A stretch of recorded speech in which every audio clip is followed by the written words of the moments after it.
আসসালামু আলাইকুম ওয়া রাহমাতুল্লাহি ওয়া বারাকাতুহু। আলহামদুলিল্লাহি ওয়া কাফা ওয়া সালামুন আলা ইবাদিহিল্লাযীনা ইসতাফা, আম্মা বা'দ।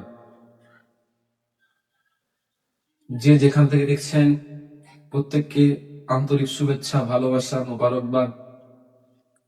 আজকে একটা বিশেষ বার্তা নিয়ে এই ভিডিওর মাধ্যমে আসা। আপনার প্রত্যেকেই অবগত আছে, পশ্চিমবাংলার দ্বিতীয় বৃহত্তম ইশাল সাহাব হলো হিজরি শরীফে ইশাল সাহাব। সেই হিজরি শরীফে ইশাল সাহাব অনুষ্ঠিত হতে চলেছে 4 এপ্রিল, 20 চৈত্র। তাই প্রত্যেক মুসলমান, মুমিন, মুহিব্বিন, মুরিদ, মুতাকিদিন ভাইদেরকে, পিয়ারডাঙ্গা দরবার শরীফকে যারা মহব্বত করেন সকল ভাইদেরকে আমি এবং পিয়ারডাঙ্গা দরবার শরীফে হুজুরগণদের পক্ষ থেকে সকলকে ওই দিনে দাওয়াত থাকলো।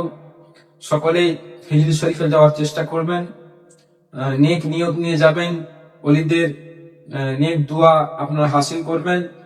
আর যিনারা এই ভিডিওটা দেখছেন প্রত্যেক ভাইদেরকে আমি বলবো যে আপনারা একে অপরকে শেয়ার করে দেন, যেমন একে অন্যের কাছে ভিডিওটা পৌঁছিয়ে যায়। আর যিনারা আসবেন সকলেই অবশ্যই দেখা করবেন। সারা রাত্রিব্যাপী মেহফিল, ফুরফুরা শরীফ, বিভিন্ন দরবার শরীফ থেকে হুজুর কিবলাগণ আসেন, আপনারা জানেন। বঙ্গবিখ্যাত উলামায়ে কেরামগণও আসবেন। তাই যারা দেখবেন সকলকে শেয়ার করার অনুরোধ রইল। আর আপনারা সকলে আসবেন, আমি আশরাফুল্লাহ তরফ থেকেও স্পেশাল ভাবে আপনাদের সকলকে দাওয়াত থাকলো। আসসালামু আলাইকুম ওয়া রাহমাতুল্লাহ।